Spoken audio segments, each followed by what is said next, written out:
Assalamualaikum warahmatullahi wabarakatuh. So today I am going to solve exercise 1A and as I have done till question number 3. इससे पहले मैं question number 3 तक कर चुका हूँ. Videos YouTube पे मौजूद हैं, आप देख सकते हैं. उससे पहले मैंने बेसिक्स भी समझा दी है, बेसिक्स सारी क्लियर है. तो अगर आप वो वीडियोस देखेंगे तो आपको हेल्प हो जाएगी कि आप इंट्रोडक्शन को अच्छी तरीके से अंडरस्टैंड कर लेंगे इंशाल्लाह. अब मैं करने जा रहा हूँ क्वेश्चन नंबर 4 से लेकर क्वेश्चन नंबर 9 तक. ठीक है. अब क्वेश्चन नंबर 4 में वो कहता है क्यू एक वेरिएबल है, वो डायरेक्टली प्रोपोर्शनल है किसके, पी के. तो हमें पता है कि प्रोपोर्शनलिटी साइन को हटाने के लिए हमें कोई के इंट्रोड्यूस करना पड़ता है और पी. अब वो दो वैल्यूज़ देता है के निकालने के लिए. मतलब इस क्यू की जगह मैं क्या कहते हैं, क्यू उसने कहा है Q28 है, ठीक है जी, और पी कितना है, P4 है, P4 है. तो मैं इक्वेशन लिखता हूँ Q इक्वल टू के पी. क्यू की जगह 28 रखूँगा इक्वल टू K4.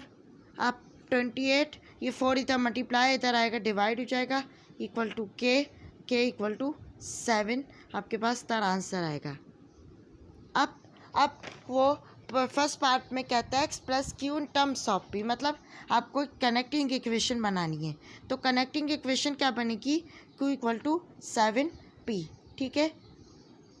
आप इसका चाहें तो पॉज करके स्क्रीनशॉट ले भी सकते हैं. ठीक है. अब मैं यहाँ लाइन ड्रॉ करता हूँ. अब मैं इसके बाकी पार्ट यहाँ सॉल्व करता हूँ. ठीक है. के निकल आया. कनेक्टिंग इक्वेशन लिखें क्यू इक्वल टू 7p. अब वो क्या कहता है, वो मुझे कहता है कि मुझे क्यू निकालना है, जबकि मेरे पास p कितना है, 5 है. तो इक्वेशन उतारें q equal to 7p. q equal to 7 multiply by 5, q equal to 35. q 35 आ गया. ठीक है. अब वो सेकंड में मुझे कहता है q की वैल्यू 42 है, सॉरी, p निकाल दें. q equal to 7p. अब इस q की जगह, ये जो q है इसकी जगह मैं 42 रखता हूँ, इक्वल टू 7p. ये इधर 7 इधर मल्टीप्लाई है, इधर आके डिवाइड होगा, equal to p. So 6 equal to p. p आपके पास 6 आ गया. Okay. Now I am going to start solve question number 5 because question number 4 is done. अगर आपको कोई चीज़ समझ में ना आए तो आप एक दफ़ा वीडियो पीछे करके दोबारा से देख लें, मुझे कोई इशू नहीं है. ठीक है. अब क्वेश्चन नंबर 5 में वो कहते हैं, let me open my book. Now they are asking us question number 5, find the cost of a part. Solve कर रहा हूँ क्वेश्चन नंबर 5 का ए पार्ट. अब वो कहते हैं 10 kg of tea leaves when 3 kg of tea leaves cost. मतलब 3 kg का जो टी लीव्स है, 3 kg की टी लीव्स की कॉस्ट वो कितनी है, $18 है आपके पास. ठीक है. तो आपको अगर 10 kg की मालूम करनी है तो this would B 18 multiply by 10 divided by 3. 3 1 सा 3 6 सा. सो this would be equal to $60. Don't forget to put the unit, otherwise your half your marks would be cut. Okay.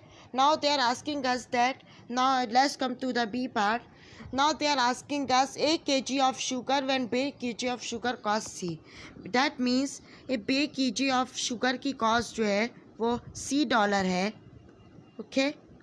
की cost जो है वो कितनी है, $C है. तो अगर हमें ए kg की निकालनी है तो ये होगी C multiply by A over B. This would be equal to $AC over B. Okay.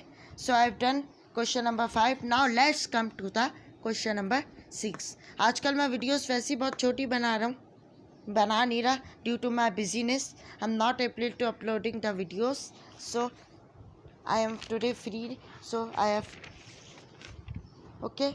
Now let's come to the question number 6. Now in the question number 6 they are asking us 5/9 piece of metal has a mass of 7 kg. मतलब 5/9 एक piece of metal है, piece of metal है, इसको अब मैं piece of metal है, उसकी मास कितना है 7 kg है, ठीक है। तो they are asking us that what is the mass of 2/7? 2/7 का कितना होगा? This would be 7 multiplied by 2/7 और ये इधर मल्टीप्लाई है, इधर आएगा डिवाइड हो जाएगा। एक चीज़ और सीख लें कि डायरेक्ट और इन्वर्स में हम जो है एक चीज़ बड़ी वो करते हैं। डायरेक्ट में हमेशा डायरेक्ट प्रोपोर्शन की जब भी बात की जाएगी तो हम जो है उसमें क्रॉस मल्टीप्लाई करेंगे, ठीक है, क्रॉस मल्टीप्लाई करेंगे और ये चीज़ आपको पता होनी चाहिए। और ये जब हम इन्वर्स की बात करते हैं तो इन्वर्स में हम फेस टू फेस मल्टीप्लाई करते हैं। क्या करते हैं? फेस टू फेस मल्टीप्लाइंग होती है, इन्वर्स प्रोपोर्शन में मल्टीप्लाई करते हैं, ठीक है। ये चीज़ें अब आपको पता होनी चाहिए। तो अब मैं क्या करता हूँ, यहाँ से 7 को 7 से काट देता हूँ। This would B 2/5/9, sorry 2 divided by 5/9। मैं ऐसे लिख रहा हूँ, इसके नीचे कुछ नहीं है तो 1 हो जाएगा। अब now when I changes it to the multiplication, तो ये जो 9 होगा क्या कहते हैं, ये डिनोमिनेटर होता है आपके हमेशा नीचे वाला, और ये हमेशा आपका ऊपर वाला जो न्यूमरेटर होता है। ये रिसिप्रोकल हो जाता है। तो मैं 9 को ऊपर लिख देता हूँ और 5 को नीचे लिख देता हूँ। अब ये इसके साथ मल्टीप्लाई होगा और ये ऊपर वाला इसके साथ मल्टीप्लाई होगा। This would B 9 2 9 18 and 5 1 5। और आप इसको मज़ीद चाहें तो 3/5 करके भी लिख सकते हैं। इस तरह लिख लिया, ये हो गया। अब मैं चलता हूँ क्वेश्चन नंबर 7 पे। Question number 7, question number 7, if z is directly proportional to x, z is directly proportional to x, चलिए मैं आपको से लिख देता हूँ, z is directly proportional to x, so to remove proportionally sign I introduce k as my kx, so this is the equation. Now they are giving us some information. They are asking us that z equal to 12 when x equal to 3, z equal to kx. Please write the equation and again. So instead of z I will write 12 equal to k I have to find, and x they have given us 3. Now this 3 is multiplying. When I shift it to the other hand side, this would be divide and the answer I get, because 3 1s are 3 4s are 12. So now the connecting equation would be z equal to 4x. This would be my connecting equation. अब इसकी मदद से आपको वो जितने भी question solve करवाना चाहे आप कर सकते हैं। अब वो कहता है कि x की वैल्यू निकाल दें, x की वैल्यू मालूम करनी है और z कितना है जो है वो 18 है। तो don't z equal to 4x, instead of x I will write 18 equal to 4x. Now 18, this is multiplying, 4 is multiplying, and when I shift to the other hand side it would be divide equal to x. आप इसको ऐसे भी छोड़ सकते हैं, अपना answer 9/2 भी लिख सकते हैं, 9/2, और you can write as 4.5. this would be x. Okay, now I am going to solve question number 8. Question number 8.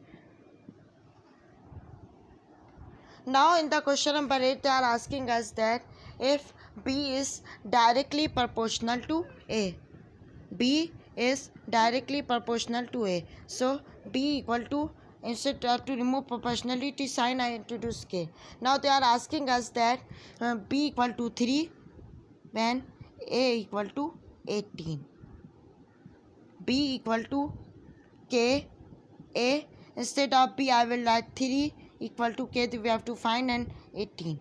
Now that this 18 is multiplying, and when I shift it to the other hand side it would be divide equal to k, 3 1s are 3 6 are, so k equal to 1/6. This would be my k. Now the connecting equation would be b equal to 1/6 now अब हमें क्या करना है, मैंने उन्हें कहा है कि b मालूम करें जबकि a कितना है 24 है. So b equal to 1/6 a.